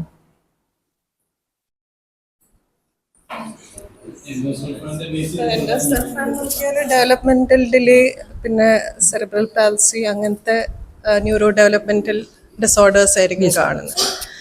ഈ ക്യാൻസേഴ്സ് നേരത്തെ പറഞ്ഞ സ്പെസിഫിക് ആയിട്ട് കാണുന്നില്ല, സ്റ്റഡീസ് അങ്ങനെ റിപ്പോർട്ട് ചെയ്യുന്നില്ല. പക്ഷെ over a period of long exposure ഒരാൾ കുറേ നാളായിട്ട് എക്സ്പോഷർ ആകുമ്പം ഇൻസെക്ടിസൈഡ്സിലോ exposure there is a chance that it can develop cancers അല്ലെങ്കിൽ neuro developmental disabilities. And usually cancer ഒരു ലോങ് പീരിയഡ് ഓഫ് ടൈം കഴിഞ്ഞിട്ടാണ് ക്യാൻസേഴ്സ് ഡെവലപ്പ്. സോ ചിലപ്പോൾ അതൊരു ഫാക്ടറാവും. ലൈക്ക് എക്സ്പോഷർ ടു ഇൻസെക്ടിസൈഡ് അതൊരു can be a factor in causing that cancer. ആ ഒരു cancer peripheral neuropathy എന്ന് പറയുന്നത് പെരിപ്പ് അങ്ങനത്തെ കാര്യങ്ങളൊക്കെ വെച്ചിട്ടാണ് നമുക്കൊരു കോമൺ ആയിട്ട് സാധനങ്ങൾ വരിക. ഈ സെറിബ്രൽ പാൾസി എന്നൊക്കെ പറഞ്ഞാൽ കുട്ടികൾ ഇങ്ങനെ ജന്മത്തിന് ശേഷം ഇങ്ങനെ ഡെവലപ്മെന്റിൽ അങ്ങനെ വരുന്ന സാധനങ്ങളൊക്കെ ആയിട്ടാണ് അത് വരുന്നത്. പക്ഷെ നമുക്കിപ്പോൾ കൂടുതലായിട്ടും കാണുന്നത് ഈ പറഞ്ഞ പോലെ സംഭവിക്കും. നമ്മുടെ കൈൻ്റെയും കാലിൻ്റെ അറ്റത്തുള്ള ഞരമ്പുകൾ അത് ക്ഷയിച്ചു പോകുമ്പോൾ വരുന്ന തരിപ്പ് അങ്ങനെ സാധനങ്ങൾ കൂടുതലായിട്ടും മറ്റേ ഹെവി മെറ്റലുകൾ അടങ്ങിയ കുറേ ഇൻസെക്ടിസൈഡ് വരുമ്പോഴാണ് അങ്ങനത്തെ പ്രശ്നങ്ങൾ വരും. പക്ഷെ അത് നമുക്ക് ഇതുകൊണ്ടാണെന്ന് പറയാൻ ഭയങ്കര ബുദ്ധിമുട്ടില്ല. കാരണം ഇത് നമ്മുടെ ഈ ജില്ലയിൽ ഒത്തിരി ഡയബറ്റിക് ആൾക്കാരുണ്ട്, ഒത്തിരി B12 ഡെഫിഷ്യൻസി.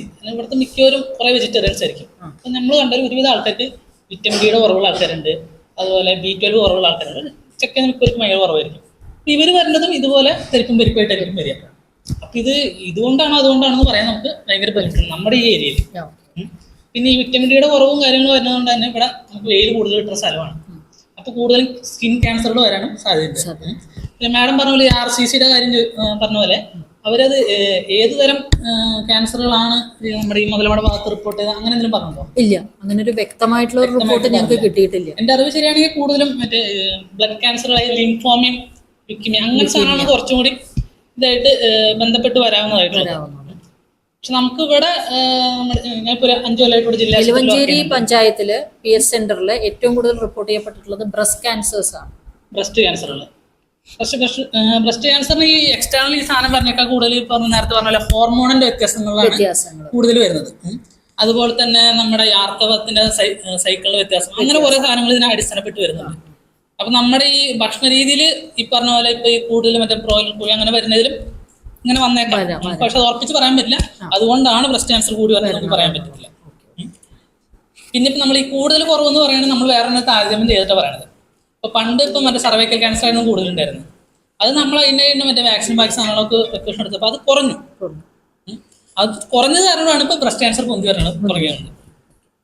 അത് ഹോർമോണൽ ഡിസോർഡർ. നമ്മൾ കൃത്യം ആ ഒരു ഇതിൻ്റെ ആ ഒരു എന്താ പറയുക കണക്കെടുത്ത് നോക്കുമ്പോൾ അതിനെ ഒറ്റയ്ക്ക് എടുത്ത് നോക്കിയിട്ട് നമുക്കത് പറയാൻ പറ്റില്ല കൂടി വരേണ്ട പറയുന്നത്. കമ്പയർ ചെയ്ത് പറയുമ്പോൾ നമുക്ക് കൃത്യമായൊരു ആ ഒരു പിക്ചർ നമുക്ക് കിട്ടത്തില്ല.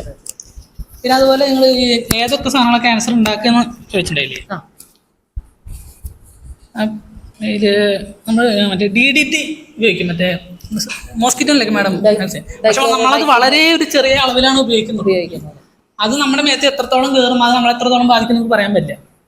നമ്മൾ ജനറലൈസ് ചെയ്ത് ഇങ്ങനെ പറയുകയാണെങ്കിൽ നമുക്ക് കയറപ്പം നമുക്ക് എല്ലാവർക്കും ഇങ്ങനെ ജാതരാക്കി ഇതൊക്കെ അടിച്ചിട്ടുണ്ടെങ്കിൽ നമുക്ക് ബുദ്ധിമുട്ട് വരുമല്ലോ എന്ന് തോന്നും.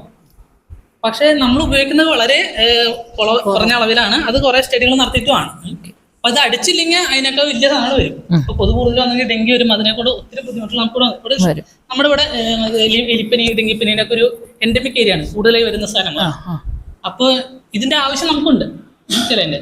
അപ്പൊ DDT ഉപയോഗിച്ചിട്ടുണ്ടെങ്കിൽ ഇവർ പറയുന്നത് മറ്റേ ഈ പറഞ്ഞ ലിംഫോമ, അത് ഒരു തരം ബ്ലഡ് ക്യാൻസർ ആണ്, അത് വരാൻ സാധ്യതയുണ്ടെന്ന് പറഞ്ഞിട്ടുണ്ട്.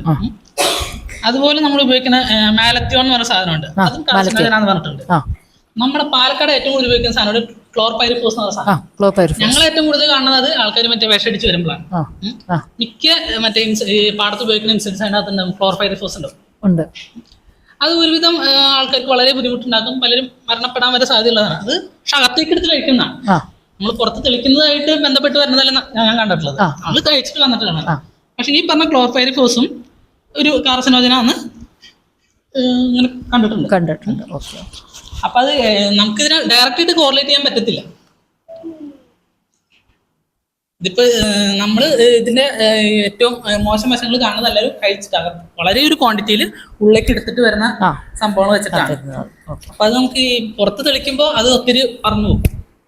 അപ്പൊ അത് പിന്നെ വെള്ളത്തിലിരിക്കാം, കാറ്റിൽ കൂടെ വരാം, അത് നമ്മുടെ സ്കിന്നിൽ വരാം. സ്കിന്നിൽ കൂടെ ഇപ്പൊ ഈ OP എന്ന് പറഞ്ഞ ഓർഗാനോഫോസ്ഫറസ് എന്ന് പറഞ്ഞ സാധനമൊക്കെ സ്കിന്നിൽ കൂടെ അബ്സോർവ് ചെയ്യുന്നതാണ്. അത് ഇവിടുന്ന് കാറ്റടിച്ച് അപ്പുറത്തിരിക്കണവന് എത്ര വന്നു വിടുന്നു, അത് അയാൾക്ക് എത്ര ബുദ്ധിമുട്ടുണ്ടാക്കുന്നു നമുക്ക് പറയാൻ പറ്റില്ല. പിന്നെ ഇത് ഉപയോഗിക്കുന്ന ആൾക്കാർക്ക് വേണമെങ്കിൽ നമുക്ക് പറയാം. പക്ഷെ അവര് ഈ പറഞ്ഞ പോലെ അതിന്റെ മാസ്കും കാര്യങ്ങളൊക്കെ ഉപയോഗിച്ചിട്ടുള്ള പ്രത്യേകിച്ച് ബുദ്ധിമുട്ട് സ്കിൻ കംപ്ലീറ്റ് കവർ ചെയ്ത് എന്നിട്ടൊക്കെയാണ് യൂസ് ചെയ്യണം. കാരണം അവരാണ് കൂടുതലായിട്ട് എക്സ്പോഷർ വരുന്നത്. അപ്പൊ അവർക്ക് വരാതെ തൊട്ടപ്പുറത്ത് വീട്ടുകാർക്ക് വരുന്ന പറഞ്ഞെങ്കിൽ അതിനും ഈ പറഞ്ഞ പോലെ കുറെ മാനദണ്ഡം. അയാളുടെ ജനിതക ഘടനയിൽ വ്യത്യാസം ഉണ്ടാവും. ചിലർ ഒരു 40 കൊല്ലമൊക്കെ ചികിത്സിച്ചാലും കുഴപ്പമുണ്ടാവില്ല. ചിലർ 10 കൊല്ലം വെച്ചാൽ ക്യാൻസർ വരും. ഒത്തിരി കാര്യങ്ങൾ ഇതിനകത്തുണ്ട്. നമ്മൾ ഒരു ആംഗിളിൽ മാത്രം കണ്ടിട്ട് പറ്റില്ല.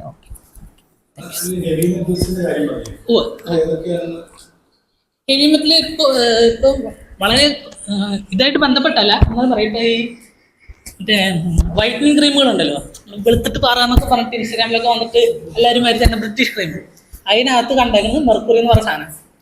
എനിക്ക് എൻ്റെ ഇവിടുത്തെ ഒരു സ്റ്റുഡൻറ്റ് ഇവിടെ വന്നിട്ടുണ്ടായിരുന്നു. ഇവിടുത്തെ മുഖത്തെ ഞരമ്പ് ക്ഷതം വന്നിട്ട് അനക്കാൻ പറ്റാതെ. അപ്പോൾ ആ കുട്ടി ഇതുപോലെ ഈ സാധനം ഉപയോഗിച്ചിരുന്നു. അതുപോലെ അപ്പം ഈ മെർക്കുറി വന്നിട്ടുണ്ടെങ്കിൽ അതിൽ ഏറ്റവും കൂടുതൽ വരെ ഞരമ്പിനെ ബാധിക്കും, കിഡ്നീനെ ബാധിക്കും. അതിൻ്റെ സ്റ്റഡികളും വന്നിട്ടുണ്ട്. ഒത്തിരി കിഡ്നി രോഗികളും ഇങ്ങനെ ഈ സാധനങ്ങളായിട്ട് വന്നിട്ടുണ്ട്. അങ്ങനെയാണ് മലേറിയ കുറഞ്ഞത്, നമുക്ക് ഉപകാരമായി. പക്ഷെ പിന്നെ DDTയുടെ ഒരു കാര്യം കണ്ടുപിടിച്ചത് അത് ബയോമാഗ്നിഫിക്കേഷൻ ഒക്കെ അറിയുണ്ടാവും അല്ലെ? ബയോമാഗ്നിഫിക്കേഷൻ ഫുഡ് ചെയിനിൽ കയറിയിട്ട് ടോപ്പിൽ ഏറ്റവും അറിയാം. അപ്പൊ ഇപ്പൊ പക്ഷെ DDT ഒന്നിനും വേറൊരു പ്രോബ്ലം ഉണ്ടായത് ഓവർ യൂസ്. എല്ലാവരും ഉറുമ്പ് വന്നാലും DDTയുടെ എല്ലാത്തിനും DDT ഇട്ട് അവസാനം റെസിസ്റ്റന്റും ആയി. അതൊരു പ്രോബ്ലമാണ്. റെസിസ്റ്റൻസ് ഡെവലപ്പ് ചെയ്തപ്പോൾ അതുകൊണ്ട് കാര്യമില്ല. പ്ലസ് ഈ ദൂഷ്യഫലങ്ങൾ ഉണ്ട്, ബ്രസ്റ്റ് മിൽക്കിലൊക്കെ ഉണ്ട് എന്ന് കണ്ടുപിടിച്ചു. പക്ഷെ DDTന്റെ ഇപ്പൊ ഡോക്ടർ പറഞ്ഞ പോലെ അങ്ങനെ കുറെ സാധ്യതകൾ ഉണ്ട് എന്നല്ലാണ്. അപ്പൊ ഉണ്ടെന്നുണ്ട്, കുറെ അസുഖങ്ങൾ ഉണ്ടാക്കും പറയുന്നുണ്ട്. അപ്പൊ അതുകൊണ്ട് ഇപ്പൊ DDT യൂസ് ചെയ്യുന്നില്ല. ആകെ സാൻഫ്ലൈ എന്ന് പറഞ്ഞിട്ട് കാലാസാർ എന്ന് പറഞ്ഞ ഒരു ഡിസീസിന് മാത്രമാണ് DDT യൂസ് ചെയ്യണത്. വേറെ ഒന്നിനും DDT ഇപ്പൊ യൂസ് ചെയ്യാൻ പാടില്ല എന്നുള്ളതായി. അങ്ങനെ ഒരു കാര്യം. പിന്നെ നമ്മളപ്പോ മെഡിക്കൽ രംഗത്ത് ഏത് അസുഖം എടുത്താലും ഇപ്പൊ സെറിബ്രൽ പാൾസി പറഞ്ഞു. പക്ഷെ സെറിബ്രൽ പാൾസിയുടെ ഒരു കോമൺ ആയിട്ടുള്ള റീസൺ എന്ന് പറഞ്ഞാൽ ജനിക്കുമ്പോ ആ കൊച്ചിന് എന്തോ ഒരു ഓക്സിജൻ കുറവ് ഉണ്ടായി, ബ്രെയിനിലേക്കുള്ള ഓക്സിജനോ ബ്ലഡ് സപ്ലൈയോ കുറഞ്ഞതാവാം. അപ്പൊ ഒരു അസുഖത്തിന് ഇന്ന റീസൺ എന്ന് പറഞ്ഞാൽ നമുക്ക് ചൂണ്ടിക്കാണിക്കാൻ പറ്റില്ല. അപ്പൊ നമുക്ക് തെളിവുള്ളതാണ് കുറെ സ്മോക്കിങ്ങും ആൽക്കഹോൾ, ഇപ്പൊ ഡോക്ടർ പറഞ്ഞ പോലെ ഹെവി മെറ്റൽസ്, അങ്ങനത്തെ അതൊക്കെ ഒരുവിധം അത്യാവശ്യം ഒരുപാട് പഠനങ്ങൾ നടത്തി തെളിഞ്ഞതാണ്. അപ്പൊ എല്ലാതും കാണുമ്പോൾ എല്ലാം ഒരു സ്ഥലത്തിലേക്ക് മാത്രം നമ്മൾ ഇതാണ് എല്ലാത്തിനും കാരണം എന്ന് വിചാരിക്കുന്ന ഒരു പെർസ്പെക്റ്റീവ് മാറി. ഒരുപാട് കാരണങ്ങളുണ്ട്. അതുപോലെ റിപ്പോർട്ടിങ് കൂടിയതൊരു കാര്യമാണ് ക്യാൻസർ കൂടാൻ. പണ്ടത്തെ അവസ്ഥയിൽ ചിലപ്പോൾ ആൾക്കാർ മരിച്ചു പോവും, നോക്കൂല, ടെസ്റ്റ് ചെയ്യില്ല. പക്ഷെ ഇപ്പൊ ആൾക്കാർ നോക്കും, ടെസ്റ്റ് ചെയ്യും. അപ്പോൾ മൾട്ടിപ്പിൾ ഫാക്ടറാണ്. അപ്പൊ കോസ് ആണെന്ന് പറയാൻ നമുക്ക് എപ്പോഴും കുറച്ച് ബുദ്ധിമുട്ടാണ്. അപ്പൊ നിങ്ങൾ കുട്ടികൾ ഇപ്പൊ 8ാം ക്ലാസ്സിലെ കുട്ടികളല്ലേ, നിങ്ങൾ സ്മോക്കിങ്ങും ചിലപ്പോൾ ചെയ്യുന്നുണ്ടാവില്ലായിരിക്കും. പക്ഷെ ഇപ്പൊ നമ്മുടെ എല്ലാ സ്കൂളിലെ കുട്ടികളും സ്മോക്കിങ്ങും ഡ്രഗ്സ് ഒക്കെ കുറച്ചധികമായി പ്രിവലൻസ് ഉണ്ട്. അപ്പോൾ അത് വെരി ഇമ്പോർട്ടൻ്റ് ആണ്, നെവർ ടു സ്റ്റാർട്ട് ആൽക്കഹോൾ. അപ്പോൾ കോമൺ ആയിട്ടുള്ള റിസ്ക് ഫാക്ടർ നമ്മൾ പറയും. പിന്നെ ഇങ്ങനെ ഇൻസെക്ടിസൈഡും നമുക്ക് ഒരു കാര്യം പറയുമ്പോൾ ശാസ്ത്രീയ പഠനത്തിന്റെ അനുസരിച്ചേ നമുക്ക് പറയാൻ പറ്റും, ഊഹങ്ങൾ പറയാൻ പറ്റില്ല. അപ്പൊ ഉള്ള തെളിവ് വെച്ചിട്ടുള്ളത് നമ്മൾ ബോധവൽക്കരണം നടത്താറുണ്ട്. നമ്മൾ PHCകളിലും സ്കൂളുകളിൽ അങ്ങനെ പല പല സ്ഥലങ്ങളിൽ പോയിട്ട് ചെയ്യാറുണ്ട് ക്യാൻസർ ബോധവൽക്കരണം. നമ്മളിപ്പോ വീട്ടിൽ തന്നെ ക്യാൻസർ ഉണ്ടാക്കുന്ന കുറച്ച് പ്രാക്ടീസുകൾ നമ്മൾ ചെയ്യുന്നുണ്ടാവും. Repeated use of oil. Pappadam വറുത്തു അല്ലെങ്കിൽ എണ്ണ അതെടുത്ത് വെച്ചു, കളയണ്ടല്ലോ, വെറുതെ വേസ്റ്റ് ആക്കേണ്ട എണ്ണയ്ക്ക് വില എന്ന് പറഞ്ഞു. അപ്പൊ അങ്ങനെ യൂസ് ചെയ്യുമ്പോൾ അതുകൊണ്ടാണ് നമ്മൾ ബേക്കറിയിൽ നിന്ന് വറുത്ത സാധനങ്ങൾ കഴിക്കേണ്ട. നിങ്ങൾ വീട്ടിൽ അത്യാവശ്യമാണെങ്കിൽ വറുത്തോ എന്ന് പറയാൻ കാരണം എന്താ, ഒരേ ഓയിൽ അവർ യൂസ് ചെയ്യുന്നതുകൊണ്ടാണ്. അങ്ങനെ അപ്പൊ ഒരു ഓയിൽ ഒരു വട്ടം ചൂടാക്കിയ ഈ ഓയിൽ വെളിച്ചെണ്ണയ്ക്ക് നല്ലതാണ് ഒരു തരത്തിൽ. കുറെ സ്റ്റഡീസ് നല്ലതാന്ന് പറയുന്നുണ്ട്. പക്ഷെ ആ സ്റ്റഡീസിലൊക്കെ പുറത്ത് നടത്തിയ സ്റ്റഡീസിലൊക്കെ അവർ വെളിച്ചെണ്ണയായിട്ട് തന്നെ സാലഡിലൊക്കെ ഒഴിച്ച് കഴിച്ചതാണ്. അല്ലാണ്ട് ചൂടാക്കി നമ്മളെല്ലാ കറിയിലും വറവിടണ ശീലം അല്ലെ. അപ്പൊ ഹൈ ടെമ്പറേച്ചറിൽ ചൂടാക്കുമ്പോൾ തന്നെ അതിന്റെ കെമിക്കൽ വ്യത്യാസം വരും. ഒരേ ഓയിൽ റിപ്പീറ്റായി യൂസ് ചെയ്യുമ്പോൾ ട്രാൻസ് ഫാറ്റുകൾ ഉണ്ടാവും. അപ്പൊ ആ കെമിക്കൽ പ്രൂവൻ കാർസിനോജനാണ്. കാർസിനോജൻ മാത്രമല്ല, മോശം കൊളസ്ട്രോൾ LDL കൂട്ടും, നല്ല കൊളസ്ട്രോൾ കുറയ്ക്കും എന്നാണ് പറയുന്നത്. അപ്പോൾ അങ്ങനെ നമ്മുടെ വീട്ടിലെ ചില പ്രാക്ടീസ് അതുപോലെ തന്നെ പറയുന്നത് ഈ ലേസിലൊക്കെ ഇപ്പൊ പറയുന്നുണ്ട്. അങ്ങനത്തെ സിറിയൽസ് നമ്മൾ ബ്രേക്ക്ഫാസ്റ്റ് സിറിയൽ എന്നൊക്കെ പറഞ്ഞു കിട്ടില്ലേ, അതായത് ഹൈ ടെമ്പറേച്ചറിൽ വറുത്ത് കിട്ടണം. അപ്പൊ അതില് കാർസിനോജൻ ഉണ്ട്. അങ്ങനെ നമ്മൾ ചൂടാക്കുമ്പോൾ അത് മീനും ചിക്കൻ പൊരിക്കുന്നതിനേക്കാൾ ഈ സിറിയൽസ് ഒക്കെ നമ്മളിങ്ങനെ വറുത്തെടുക്കുമ്പോൾ എണ്ണയിലൊക്കെ വറുത്ത് അല്ലെങ്കിൽ ഇതുപോലെ ലേസ് പോലത്തെ രൂപത്തിലാക്കുമ്പോൾ കെമിക്കൽ പേര് ഞാൻ പറഞ്ഞു, അത് കാർസിനോജനാന്ന് പറയുന്നത്. അതുപോലെ പ്ലാസ്റ്റിക് കത്തിക്കുമ്പോൾ വരുന്ന ഡയോക്സിൻ, അത് കാർസിനോജനാന്ന് പറയുന്നുണ്ട്. അപ്പൊ കുറെ കാർസിനോജന്റെ ഇടയിലാണ് നമ്മൾ ജീവിക്കുന്നത്. അപ്പൊ നമുക്കൊരു ഓൾറെഡി ഒരു ലിസ്റ്റ് ഉണ്ട് കാർസിനോജൻസിന്റെ, ലിസ്റ്റ് ഉണ്ട്. അത് അതിലിങ്ങനെ ഗ്രേഡ് ചെയ്തിട്ടുണ്ട്. നമുക്ക് ഉറപ്പായിട്ടും ക്യാൻസർ ഉണ്ടാക്കും, സാധ്യതയുണ്ട്, നോട്ട് പ്രൂവൻ എന്ന് പറഞ്ഞിട്ടുള്ള ലിസ്റ്റ് ഉണ്ട്. നിങ്ങൾക്ക് റെഫർ ചെയ്യാം, ഗൂഗിളിൽ സെർച്ച് ചെയ്താൽ കിട്ടും. അപ്പോൾ അതിൽ നമുക്ക് ഓൾറെഡി പ്രൂവ് ആണ്. അതിന്റെ അർത്ഥം പ്രൂവ് ചെയ്യാത്തത് ക്യാൻസർ ഉണ്ടാക്കില്ല എന്നല്ല, അതിന് പ്രൂവ് ചെയ്യാൻ പഠനങ്ങൾ വേണ്ടി വരും. പിന്നെ നമ്മളിതിൽ വേറൊരു വശത്തിൽ കാണുന്നത്, നമ്മളിങ്ങനെ കാണുമ്പോൾ കൃഷിക്കാർ മുഴുവൻ വിഷത്തിൽ മുക്കി ഞങ്ങൾക്ക് തരുന്നു. അപ്പൊ നമ്മൾ അതിനൊരു വേറെ വശം ആലോചിക്കേണ്ടത്, എന്തുകൊണ്ടായിരിക്കും കൃഷിക്കാർ ഇങ്ങനെ ചെയ്യുന്നത്? ഒന്നും അറിവില്ലാണ്ടായിരിക്കും ഉറപ്പായിട്ടും. പിന്നെ ഒരു കാര്യം എന്ന് പറഞ്ഞാൽ അത്രയും പ്രഷറാണ്. കാരണം നമ്മുടെ നാട്ടിലെ പോളിസികളൊന്നും കൃഷിയെ വളരെയധികം പ്രൊമോട്ട് ചെയ്യുന്നതല്ല. അവരുണ്ടാക്കുന്ന വിളകളെ സൂക്ഷിച്ചു വെക്കാനുള്ള സൗകര്യം കൊടുക്കുന്നില്ല. ചെയ്യാണ്ടോ, അതായത് കസ്റ്റമറിന്റെ അടുത്ത് എത്തണ്ടേ, അത് കേടൊന്നും വരാണ്ട്, എന്നാൽ അവർക്ക് ലാഭമല്ലെങ്കിലും ആ കാശെങ്കിലും ടാലിയാണ്ട്. എപ്പോഴും നഷ്ടത്തിൽ ഓടിക്കൊണ്ടിരുന്നിട്ട് കാര്യമില്ല. കേരളമാണെങ്കിൽ വളരെ കൺസ്യൂമർ സ്റ്റേറ്റ് ആയിക്കൊണ്ടിരിക്കുക അല്ലെ. നമുക്കെല്ലാം നിങ്ങൾക്കറിയാം, പച്ചക്കറി എല്ലാം പുറത്തുനിന്ന് വരണം. കൃഷിയിലേക്ക് ആൾക്കാർ പോവാത്തതിന്റെ ഒരു കാരണം തന്നെ നമുക്ക് നഷ്ടമാവും. ഇപ്പൊ കർഷക ആത്മഹത്യയൊക്കെ കൂടുന്നുണ്ട് നമുക്കറിയാം. അപ്പൊ അതൊരു വലിയ ഫാക്ടറാണ്. അപ്പൊ അവർക്ക് പേടിയാണ് ചിലപ്പോ, ഇനി വെള്ളം നശിച്ചു പോയാലോ, ഇനി അവിടെ കടയിലെത്തി ആൾക്കാർ വാങ്ങുമ്പോഴേക്ക് ഇത് നശിച്ചു പോയാലോ എന്ന് പറഞ്ഞിട്ട് അറിവില്ലായ്മ കൊണ്ടാണ് അവർ ചെയ്യുന്നത്. അപ്പൊ നമ്മൾ ആ ഭാഗം ഒന്ന് ആലോചിക്കുന്നു പറയുന്നത് വെച്ചാൽ അതിനെ ന്യായീകരിക്കല്ല. പക്ഷെ കൃഷിക്കാരൊറ്റയ്ക്ക് വിചാരിച്ചാൽ ചിലപ്പോൾ നടക്കാത്ത കാര്യങ്ങളുണ്ട്. മൊത്തം സമൂഹം അതിനെ സപ്പോർട്ട് ചെയ്യണം എന്നുള്ളത്.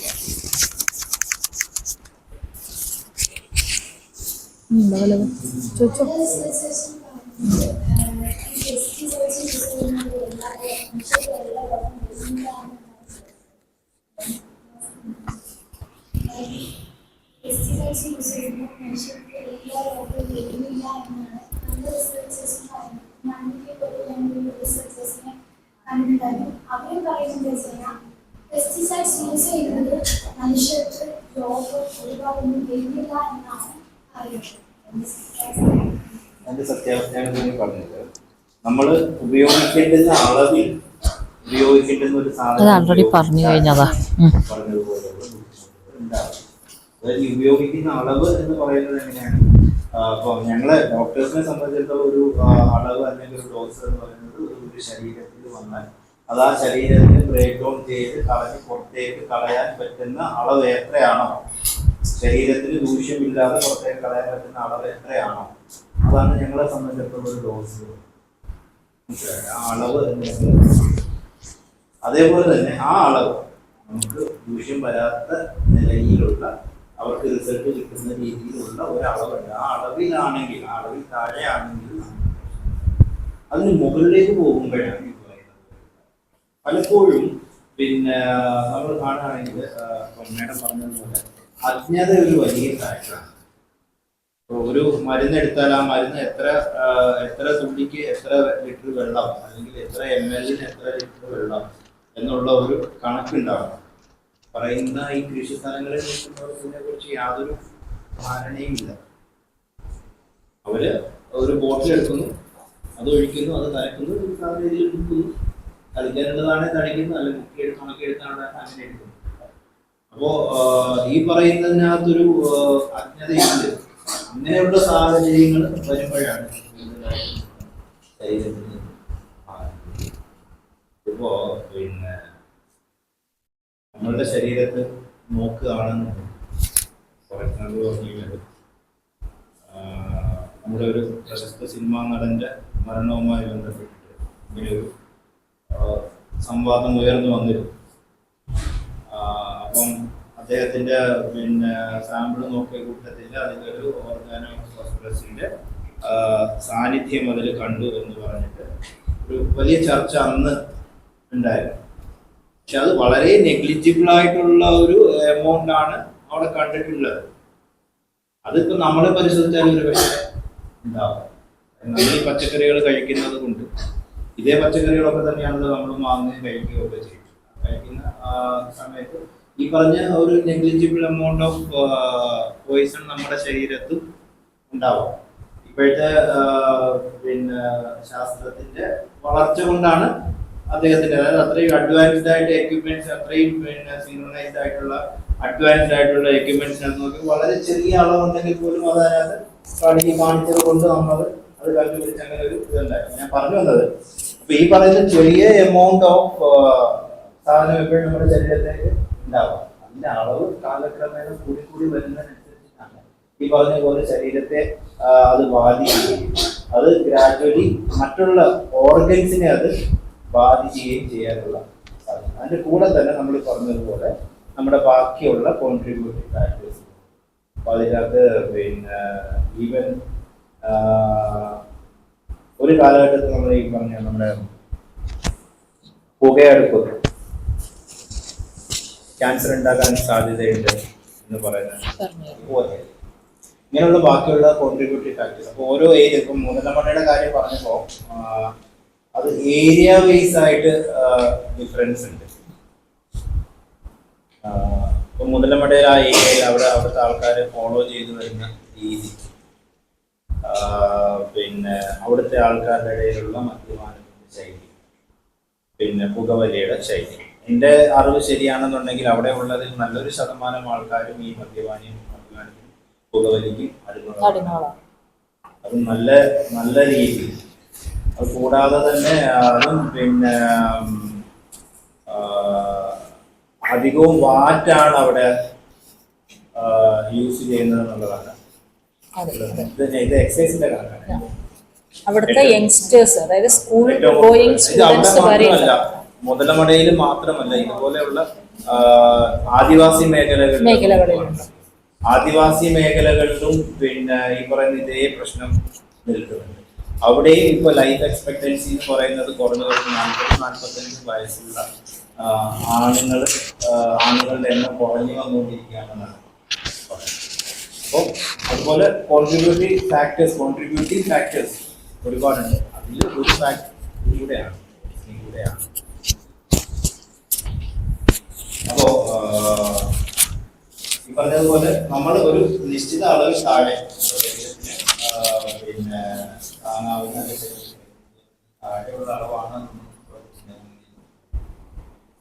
അല്ലാത്തൊരളവാണ് എന്നുണ്ടെങ്കിൽ അത് തീർച്ചയായും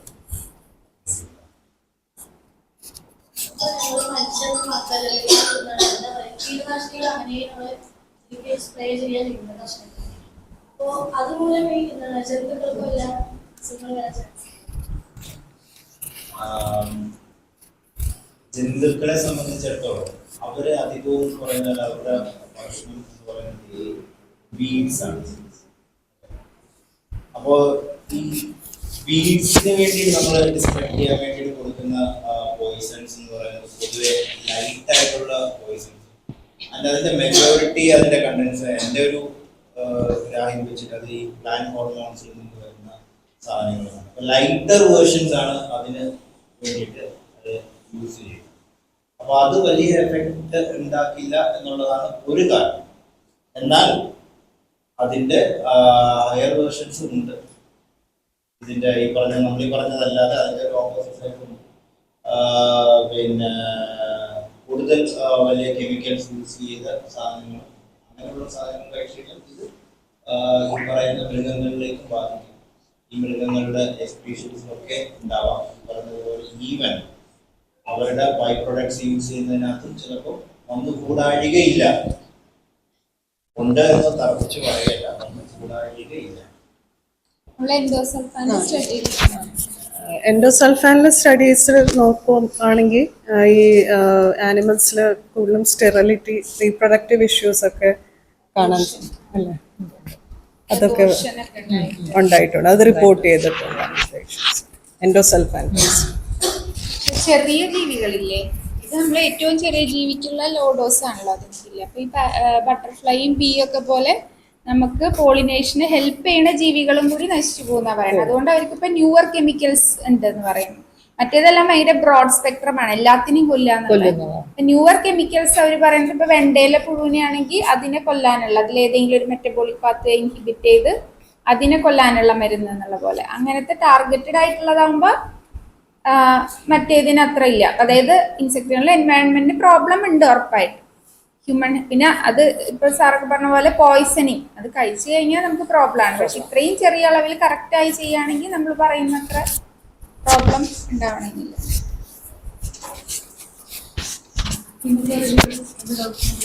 നമ്മൾ സ്പ്രേ ഒക്കെ ചെയ്ത് ഇൻഹേൽ ചെയ്യുന്നുണ്ടോ, അത് ഉടനെ നമ്മൾ പുകയിട്ട സാധനങ്ങൾ കെമിക്കൽസ് റിയാക്ട് ചെയ്ത് അതിന്റെ ലോങ് ടേം ഡെപ്പോസിറ്റിന് ശേഷമാണ് നമ്മൾ പുകയിട്ട് വേസ്റ്റ് ചെയ്യുന്നത്.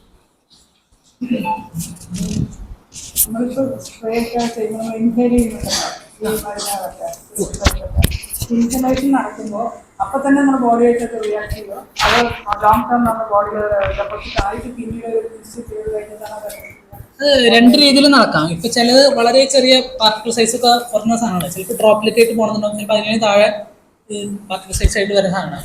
അപ്പോൾ ചിലർക്ക് ഇപ്പോൾ അത് ഭയങ്കര സെൻസിറ്റീവ് ആയി ആൾക്കാർ വരും. അത് ശ്വസിക്കുന്ന നേരത്തെ അവർക്ക് ന്യൂമോണിയ പോലെ, കെമിക്കൽ ന്യൂമോണൈറ്റിസ് പോലെ വരാം. ഇത് അടിക്കുന്ന വശം തന്നെ, കിട്ടുന്ന വശം തന്നെ അവർക്ക് അതുപോലെ ഭയങ്കര ശ്വാസം മുട്ടും അതുപോലെ വലിവും അങ്ങനത്തെ കാര്യങ്ങളൊക്കെ ആയിട്ട് വരാം. അത് പെട്ടെന്ന് നടക്കുന്ന കാര്യങ്ങൾ. ചിലർക്ക് ചിലപ്പോൾ ആ ഇതുപോലെ മറ്റേ സ്കിന്നിന് തട്ടുമ്പോൾ അലർജി ആയിട്ട് വരും, അങ്ങനെ തടിച്ച് വീർത്തൊക്കെ വരും. നല്ല ഒരു അലർജി പോലത്തെ കാര്യങ്ങളായിരിക്കും ഏറ്റവും തുടക്കം വരിക, പെട്ടെന്ന് വരാം. ചിലർക്ക് ചിലപ്പോൾ അത് ബാധിക്കില്ല, ചിലപ്പോൾ അത് കുഴപ്പമില്ലാത്തിരിക്കും. ചിലർക്ക് മാഡം പറഞ്ഞതുപോലെ മേത്ത് അടിഞ്ഞു കൂടിയിട്ട് കുറേ കാലങ്ങൾക്ക് ശേഷം മറ്റേ കിഡ്നി ഡിസീസുകളായിട്ട് വരാം. ഇപ്പോൾ കിഡ്നിക്കകത്തുള്ള ട്യൂബുകളൊക്കെ കുറേ കാലത്ത് ഇങ്ങനെ അടിഞ്ഞു കഴിഞ്ഞാൽ നശിച്ചു പോയിരിക്കും.